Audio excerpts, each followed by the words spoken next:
Hi, this is Annie Fox for Family Confidential, Secrets of Successful Parenting. My guest today is Karen Deerwester. Karen is the owner of Family Time Coaching and Consulting and is a highly respected speaker and consultant for parents and educators. She is also the author of The Entitlement-free Child, practical tips to guide you through today's confusing parenting situations. Hi, Karen. Welcome to Family Confidential.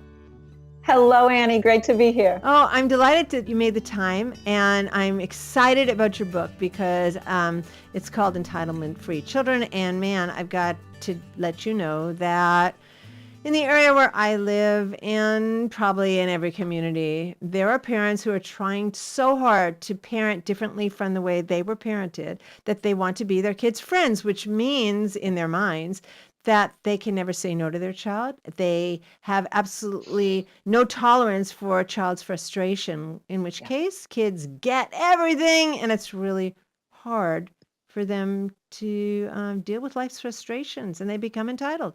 So can you please tell me how you came about writing this book? Well, I came about writing it because, of course, there was this big reaction to this new world of entitlement children and entitlement families and millennials and all of that. And I said, wait. I was raised in the pre-entitlement world. I know I can't go back. And it was then that the Wall Street Journal wrote about blame it on Mr. Rogers. And I was like, no way. Wait a minute. I love Mr. Rogers. You have to love Mr. Rogers. So what happened is people started saying those feelings, that discomfort, that I've got to be assertive and to have my own voice was somehow taking the place of being respectful and responsible. And it never really was. What happened was the pre-entitlement world was the world where children should be seen and not heard. Mm-hmm. They shouldn't have a voice. They should never have a choice. They should not be able to identify their emotions, express their emotions, or bother anybody with those emotions. Then the pendulum swung back, but it wasn't Mr. Rogers. And what I know is that whole new entitlement world came out just as the early childhood community was naming developmentally appropriate practice. And it meant we should give children a voice and we should give them freedom of choice and expression. But the pendulum swung too far. And my opinion, just through observation, is that it's not just affluent communities that are experiencing it, though they do experience it very intensely, because that whole race to nowhere and that pressure to be very, very perfect is now assaulting everyone. But it's also the Walmart culture. It's the culture of our times, which says that it's me first, me first, me first. And if I don't take care of me, mine now, it's not going to be there for me. So we introduced a panic and a fear and a guilt and all kinds of other things, into the parenting situation. That means that parents need a ton more support so that they can help children find their voice, understand their own hearts and feelings, but know they're part of something bigger than themselves. Well, that's beautifully said. And I'm thinking that when kids are saying, I better grab this now or it might not be there later, that's coming from fear. And when parents kind of reinforce that, then parents might also be coming from fear. If we're pushing our children, your reference to the race to nowhere, the work of Denise Pope and the people down at Stanford I know well, and know that they've come up with this idea of turning the word success on its head. The idea that there's not enough for everyone, that we come from a place of scarcity now where there's intense competition. And so you better be elbowing your way and stepping on people versus being empathetic and compassionate. And then kids, wow. Yes. So what happens is then you get caught on the entitlement treadmill. Now you're just the rat chasing her own tail, that it's like, I have to get it, or I have to be all things. And so you see children not being comfortable with their own creative expression, with their own interests, with families saying, this is who we are, and we are not everything to everyone. Mm-hmm. We are our own individuals as parents and as children. So that fear and that panic dominates everything. And of course, now we have a technology world that's assaulting parents equally too, that no matter what choice you make, you are going to hurt your child in some way. Yeah, So lot of anxiety. yeah. So what happens is, and I think it is the foundation of the moving into entitlement free, is knowing that, you know what, as a parent, I can be perfectly imperfect. And the quote that I have on everything I've ever written is, perfect parents don't raise perfect children. They raise children who feel not good enough. Wow, that's So, profound. and that's the entitlement panic. That's the entitlement that, oh my gosh, like if we don't do it all, if I don't join every club, join every activity, I can't bear to have the quiet time, the bored time, because it's all so precious. And then we lose what is truly precious, which is ourselves and our children. And as you and I know, time goes by really quickly and you can't get it back. Now, I think it's really interesting. I want to jump back on something you just said that has to do with kind of honoring the individual in who the parents are, warts and all, and who the child are, strengths and limitations, all that stuff. But it seems to me then that there is a trap there that we're saying, well, um, I like my room messy. This is just who I am. So, Mom, Yes. don't impose your standards on me. So, Yes. how do we get around that? Perfect question. Yeah. Perfect question. But what we know, think about the pre-entitlement world. It was authoritarian parenting. It was parents saying, you have to do it my way. You have to have blind respect to my rules, and you will be obedient. That gets you so Otherwise, far. Otherwise, I'm going to withhold privileges. I'm going to shame you. I'm going to do a million things that will be coercive to get your compliance. right. And it may or may not work. With some children, it works and they lose their voice completely. With some children, they will comply tentatively, and then you'll see them rebellious in other ways. And with other children, you'll find some middle of the road compromise, minor acting out here and there. Right. So what happens is, and we know this with parenting, we know it whether you're with the children that I'm dominantly with, which is toddlers and preschoolers, which is, it's a fine balance. Power struggles aren't among power players. Power struggles come from people who both feel powerless. So how do we give children age appropriate power? How do we, and there's a collaboration there, because we are walking on this balance beam. If I go too far this way, we're tipping into children rule the house, and they have more power than is wise, than is mature, or than is sane for our families. If families are always frustrated, if families hate certain times of the day together, that's guaranteed to be a stressor that's a much higher price than you really want to pay when you have so many other choices. But if you tip the other way, then you have the old authoritarian parent that has the illusion of power and control. So let's go back to the room. Yeah, no, I think it's What's really at interesting. What I stake? love about the structure of your book, and I want to point that out, is that you have these everyday situations and you frame them through two different lenses. One is, the entitlement lens and what you're hearing from their child, and also what's behind it. Yes. And Because then, entitlement doesn't come from negligence. It doesn't come from parents who are out to spoil no, their of course not. children. They're not coming from bratty kids. They're coming from parents who care deeply and are trying to find their way through. So I think we have to be really honest as parents to say, what's my heart motivation in this that makes me hesitant, fearful to own my own power in this relationship, and not scary power, just the privilege of being a parent that says, I'm a grown-up, it's my house, I have some choices I can make, I have something to contribute to this conversation, and I am here to lead, guide, steer. Now that's without complete really control. important, because it's not just, hey, it's my house, which is true, of course, and I make the rules.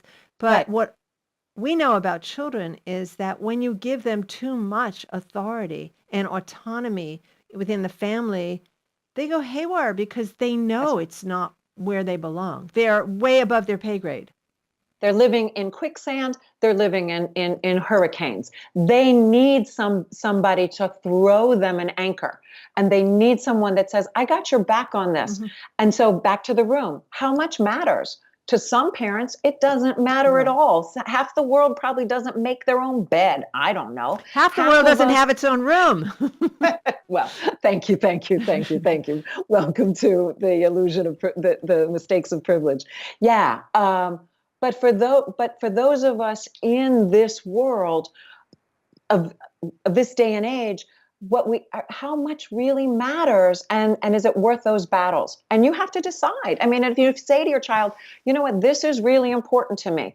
I know you're a really great student. I know that you're responsible in a million ways, but I can't stand coming through this door, and I don't want to be the laundry lady where you just throw that laundry out for me, where I pick it up once a week. I mean, it has to start with, how do we make this work? Yeah, And there okay. is a collaboration I'm gonna involved. interrupt you for a second because let's get away from private room, private space. I want it the way I want it because it's my Right. room. And you said it was my room, Mom.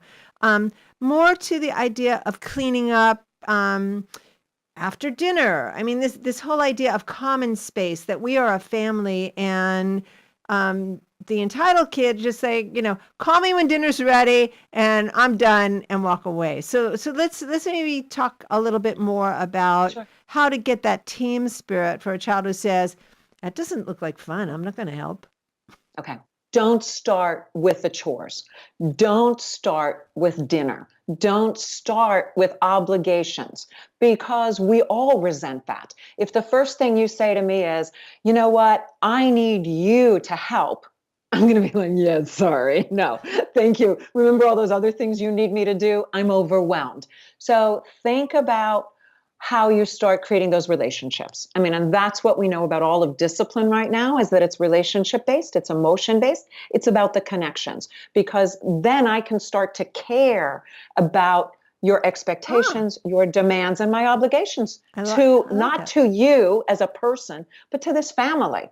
Because so you want to start, and I think that's why I can never give black and white parenting answers. It's going to be what matters to your family. Where are those connections? Are they at the dinner table? Are you sitting and listening to your child talk about their day, talk about their problems? Now, again, we know even that's not simple. How are you there and available to catch your child, or to sense when your child needs you to listen? We have to go back to all of those ground foundational things before we can start asking for that cooperation and collaboration. And I believe we started at 18 months. So we can start those patterns, but yes, then we can start with, a family meeting where we say, you know what, you're not so happy coming home. You don't like the expectations I have on you. You don't like the demands. I know you're working really hard on your schoolwork. How do we start to make our family a happy place? How do we start making this home a place of comfort, a place of humor? What are those family identity things that will draw your child back in? And that also means that the grown-ups around have to turn off all of their me, mine, now stuff Yeah. that says, all that stuff is way more important than me listening to my Including child. the digital devices that you might bring Absolutely. to the table, and allow yourself to be interrupted while you're having this family meeting. And at that moment, Yes. you're saying, this text, this is more important than you. Right. So start with a way, I would recommend parents start by building the connections. Where do you do that? Do you do that maybe by cooking together if you have a child that likes cooking or baking? Can you do that by joining into your child's world somewhere where they can go, wow, That was fun. you're listening, you care? And then start saying, okay, now I need you to help me with some other things too. Mutual responsibility, mutual respect. I think that's the entitlement-free trend, because you're saying, let's go somewhere together that works for both of us. Yeah, I Your think. child doesn't want you to see what your children don't want parents to be stressed. Yeah, and They're overwhelmed by I stressed like parents. the way you opened up this hypothetical family meeting conversation. It's like, it's probably not fun for you to come home when what you're getting is my demands and being on your case about what you failed to do. I mean, you've been working hard at school, and the last thing you need is someone else dumping on you. This makes perfect sense, because when you can acknowledge that the emotional landscape of the family impacts all of us, It's not just me as the complaining parent because you're not doing enough. I get that it's not fun for you. And guess what, sweetheart? It's not fun for me to be on your case all the time. So That's where right. can we That's right. find the common ground? I love that. I think and what I love about it especially, you cannot have those conversations with an 18-month-old, but nor should you feel overwhelmed if your kid is now 14 and you haven't yet had this conversation. You can tap in at any point. Right, but you start small and you build up. Yeah. And because that's also the respect for your child that says you're a person. If we're going to move to entitlement free, if we're going to work towards mutual compassion, mutual kindness, empathy for one another's realities, then we start by listening and really appreciating who they are in our families. And it also means, going back to the individual, it goes back to remembering that each of your children are such individuals. So there is no blanket way of creating this one harmonious family Right. by the book. Right. Wow. Okay. What I love about what you've just said is that there are a lot of entry points and a lot Yes. of ways to massage this so that it works for your family. At least you can begin these conversations and you'll see where they end. The way I always say is that if you do nothing, nothing changes. And so this is the beginning to do something. And I love that. We've got about a minute left, Karen, and I would love it if you would give our viewers and listeners an opportunity to find out where on the web they can learn more about your work. Thank you. It's familytimeinc.com. And we also have a Facebook page that there's a link on the website as well as to Twitter. And I'm happy to share as many resources as I can find with parents, because I think it's a really hard time to find supportive, nurturing resources for parents, as well as the how-tos for the children. Excellent. Thank you so much for the great work that you do, Karen. I'm sure that you're a treasure to a lot of parents who need help. We all do. Thank you so much. Thank you. Bye. Bye-bye. This is Annie Fox for Family Confidential. To learn more about my work with tweens, teens, and their parents, visit anniefox.com. And check out my parenting book, Teaching Kids to Be Good People, Progressive Parenting for the 21st Century. And my latest book for tween girls, the Girls Q&A book on friendship, 50 Ways to Fix a Friendship Without the Drama. And if you like this podcast, please rate us on iTunes. It helps other folks find the show. Family Confidential podcast is produced by Electric Eggplant, creators of books and apps for parents, kids, tweens, and teens. And tune in next time when my guest will be Jessica Leahy. Jessica is the author of The Gift of Failure, How the Best Parents Learn to Let Go so their children can succeed. Until next time, happy parenting.